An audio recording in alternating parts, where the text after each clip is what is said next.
Muy buenas noches, geeks y freaks. Les saludo nuevamente desde una cápsula más. Los videojuegos, aquella plataforma de entretenimiento que para nosotros, los amantes del género, nos ayuda a escapar de lo cotidiano. Lo vemos como un mundo paralelo que a través de un sinfín de géneros nos lleva a vivir experiencias completamente diferentes. En el pasado, empresas potenciales como Nintendo o Namco se encontraban a la cabeza. No había oponente ideal para ellos. Sin embargo, esto cambiaría gracias a que varios aficionados y programadores buscaron superarles, creando sus propios títulos. Y la plataforma para realizar esto eran las computadoras convencionales. Todo esto se volvió un reto. Recordemos que antes los equipos no tenían la capacidad gráfica que se requería para llevarlas al nivel de una consola. Y esto por ende ocasionó que los pocos títulos que salían al mercado carecieran de potencial, ocasionando que sus empresas quebraran de forma inminente. Quédate conmigo, que te hablaré del videojuego Prince of Persia de Jordan Mechner. Aquel que cambió el concepto de jugabilidad para 2D a finales de los años 80.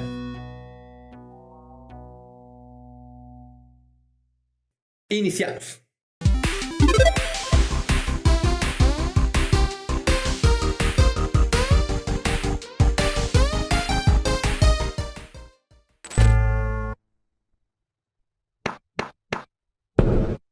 Comencemos hablando de Jordan Mechner, que nace un 4 de junio de 1964 en la ciudad de Nueva York, proveniente de una familia de inmigrantes judío-europeos, conformada por su hermano David, su madre quien era programadora y su papá, el famoso y reconocido psicólogo Francis Mechner. De joven se volvió aficionado a los videojuegos, a los cómics, a las revistas de Math y sobre todo a las computadoras. Y es gracias a esto que en 1982 se compra ya en la universidad su primera computadora, una Apple II, con la que podría jugar desde casa y no solo eso, crear sus propios títulos. Fue tanto su fanatismo que se suscribió a dos revistas de programación, Computer Magazine y SoftTalk, con las cuales aprendió a programar en lenguaje BASIC. Es a partir de este punto cuando el joven da rienda suelta a la creatividad. Inicia por crear copias de los videojuegos que ya existían antes, sin embargo, al momento de agarrar experiencia, crea sus propios títulos. Y es donde prioriza antes que nada el poder de la historia sobre el juego, creando su primer título, Karateka. La historia habla sobre una princesa que está secuestrada en un castillo custodiado por el amo de guerra. El héroe busca rescatarla enfrentándose a los enemigos que custodian el lugar. El juego era bueno, pero tenía sus limitantes. Por ejemplo, solo contaba con 4 colores, además que no tenía música, su resolución era bastante baja y por si fuera poco, todo debía de caber en únicamente 48 kilobytes de memoria. Sin tomar en cuenta esto, Mechner apostó por comercializar el videojuego apadrinado por una pequeña empresa de nombre Brotherbond. Y para su sorpresa, se convirtió en el título más vendido, en el número 1 de las ventas.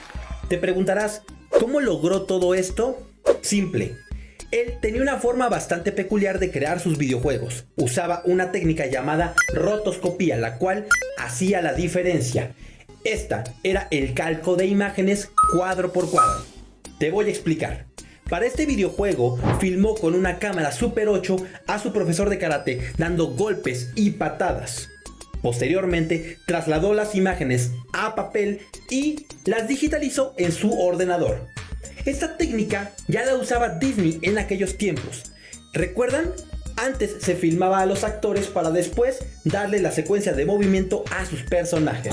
Gracias a este éxito, Mechner busca dar el siguiente paso para crear su nuevo videojuego. Este debía superar al anterior y estaba arraigado a filmes como El ladrón de Bagdad de 1940 y la novela reconocida Las mil y una noches. Nuestra historia se sitúa en la antigua Persia. Mientras el sultán lucha una guerra en tierra extranjera, Jafar, un mago malvado, ambicioso y sin escrúpulos, busca apoderarse del trono. Y para ello amenaza a su hija, con el motivo de casarse con él para poder ser el legítimo príncipe de Persia. Este decide encerrarla en una torre y si se opone a la condición, morirá. Ella no tiene escapatoria. Sin embargo, su enamorado, Un guerrero noble, quien se encuentra preso en la profundidad de las mazmorras, tiene que escapar, superando obstáculos y laberintos para rescatar a su amada antes de que el tiempo llegue a su fin. Mechner sabía que los videojuegos tradicionales tenían ese elemento predecible, lo cual los hacía bastante aburridos. Por ejemplo, si los personajes brincaban y caían, flotaban hasta el fondo sin recibir ningún daño. Esto busca erradicarlo. Ahora se centra en crear un personaje 100% humano, aquel que tiene miedo de brincar desde un tercer nivel o que tiene la tensión de poder pasar de nivel superando cierta cantidad de puzzles. Este concepto cobraría bastante fuerza al inspirarse en dos grandes títulos. La película de 1981, Indiana Jones, donde se ve a un Harrison Ford superando trampas y obstáculos, y también el videojuego Load Runner, el cual nos muestra un personaje pasando de nivel caminando de forma horizontal. Para lograr su objetivo, Mechner necesitaría más animación, una que le diera la posibilidad a su personaje de trasladarse libremente. Es aquí que la tecnología milagrosamente pone en su camino la famosa VHS, con la cual tuvo la oportunidad de grabar a su hermano David brincando y corriendo en un estacionamiento. Las tomas eran muchísimo mejores que las de una cámara Super 8, así que se puso manos a la obra. El proceso fue bastante tardado. Ya teniendo el video, lo proyectó en una pantalla, apagó las luces y colocó frente a esta una cámara de 35 milímetros encima de un trípode. El objetivo era tomar foto por foto mientras pausaba y daba play al video. Posteriormente sacó los rollos de la cámara y en orden los pegó en el suelo con cinta adhesiva. Tomó un plumón blanco y decidió remarcar los contornos. El paso siguiente fue colocarlas en una impresora Xerox de las antiguas y comenzar a fotocopiar las escenas para ya tener las imágenes más amplificadas y en blanco y negro. El último paso consistía en colocar estas imágenes de nueva cuenta en la televisión, apagar de nuevo las luces y realizar el proceso que hizo al inicio. Ya terminando todo este proceso, decidió correr a su Apple II y trasladar las imágenes a través de una tarjeta digitalizadora para poder ver el resultado a cuadro en el equipo.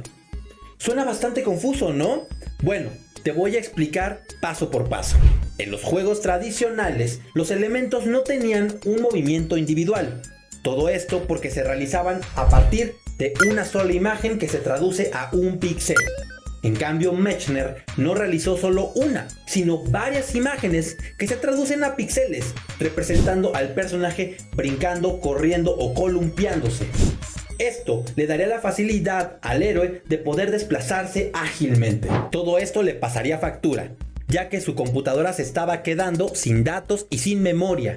Recordemos que antes la capacidad máxima era de 48 kilobytes.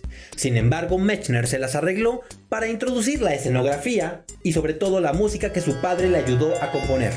Ya emocionado, decidió probar la versión beta y es en este punto donde comenzaría la desilusión. El juego no era para nada divertido. Esto resultó ser un problema mayúsculo, el cual tendría que resolver ahora con la poca memoria que le quedaba en su ordenador. Por si fuera poco, ya habían pasado 2 largos años desde que inició la creación de su título, por lo cual la Apple II ya estaba quedando obsoleta. En el mercado ahora se encontraban nuevas computadoras, con música, con más colores y tarjetas gráficas más poderosas. Mechner presagiaba que su juego iba a ser un rotundo fracaso. Para ese entonces el creador compartía oficina con 2 programadores de videojuegos, Tommy Pierce y Robert Cook.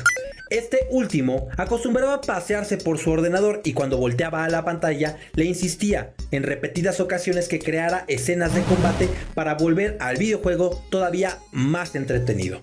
Esto aumentaba la presión y la tensión en Mechner. Es así como, desesperado, comienza a crear más trampas y escenografías más complejas, volviendo más difícil su arquitectura. Esto no le serviría de nada. El juego seguía carente de emoción y suspenso. Cuando Mechner pensaba que ya todo se había perdido, Tommy Pierce entró en su ayuda. Es aquí donde él le sugiere que tome elementos del protagonista y los aplique a un antagonista. Es decir, use los mismos movimientos y recicle las secuencias, como lo hizo en su videojuego Karateka. Esto era una grandiosa idea, así que decide correr a los manuales de la Apple II y se encuentra con una especificación la cual sería su salvación. Esta decía que si 2 bits son iguales, no tienen un peso en la memoria, pero al contrario, si son diferentes, el peso se vuelve adicional.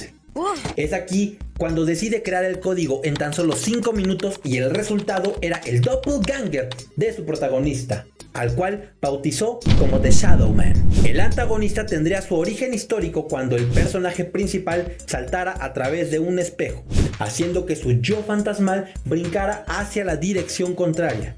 Y ya suelto en las mazmorras, sería el encargado de cerrarle las puertas, de hacerlo retroceder o de caer en trampas de forma intencional. También, gracias al manual, descubrió que habían 12 kilobytes adicionales en la tarjeta de memoria de la Apple II, recurso que no escatimó en usarlo para crear nuevas escenografías, más personajes y sobre todo una escena de combate.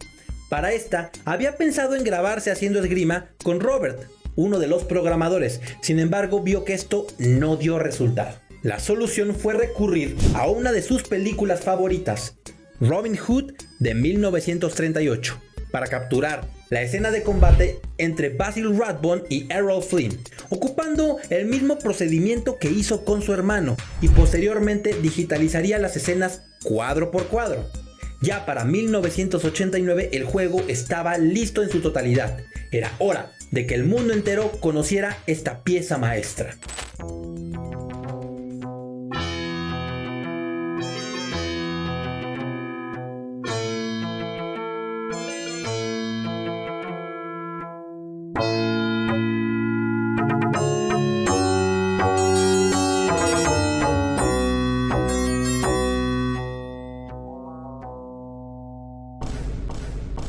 El título cautivó a millones. El juego salió justo en el momento en el que la Apple II quedó obsoleta. Sin embargo, pudo trasladarse a otras plataformas, como el sistema MS2 de Windows y consolas como Super Nintendo o Atari. Muchos que lo jugamos en sus orígenes no podremos olvidar esa sensación de estrés que sentíamos cuando el tiempo se nos acababa, cuando los enemigos impedían el paso hacia el final del juego y sobre todo cuando nos enfrentábamos a las trampas y a la arquitectura compleja del lugar. Con esto, Brotherboom se consolidó por unos cuantos años, pero lamentablemente la empresa quebró en 1998. Sin embargo, para Mechner vendrían tiempos mejores. A partir de aquí comenzaban a salir secuelas de juego original, ahora lideradas por la empresa Ubisoft. No solo eso, también se volvió productor de cine y él empezó a dirigir los videojuegos que salían después. Uno de los más recordados, El Príncipe de Persia, Las Arenas del Tiempo. Esta misma idea fue trasladada al cine con la actuación estelar de Jake Gyllenhaal. Este año, 2022, gracias al 30 aniversario de la franquicia, Jordan Mechner publicó un libro que son sus pasajes a través de los problemas y soluciones que tuvo al crear este videojuego, y los endulza con croquis, bocetos y fotografías que hicieron de este un juego memorable. Si eres de las nuevas generaciones, te invito a que juegues este título. Te pondrá a prueba y te hará saborear los inicios de la franquicia. Te prometo que no te vas a decepcionar. Hay mucho que agradecerle a Jordan Mechner. Su historia se vuelve esa lección de aprendizaje. Esto nos muestra que cuando la situación se torna difícil, por más que se nos presenten obstáculos, generalmente aparecen soluciones que nos impulsan a la creatividad. Esto nos da una lección de perseverancia. Ya hemos visto el resultado, un juego icónico que quedará en la memoria de muchos, y no solo eso, sino que seguirá impulsando el crecimiento de la franquicia. Te invito a que nos dejes en la caja de comentarios si quisieras que hablara de algún otro videojuego. Recuerda que nos encontramos en redes sociales. Te invito también a que nos regales un like, te suscribas y compartas con todos tus amigos. Yo soy Alex Wong y nos vemos en la siguiente emisión. Hasta pronto.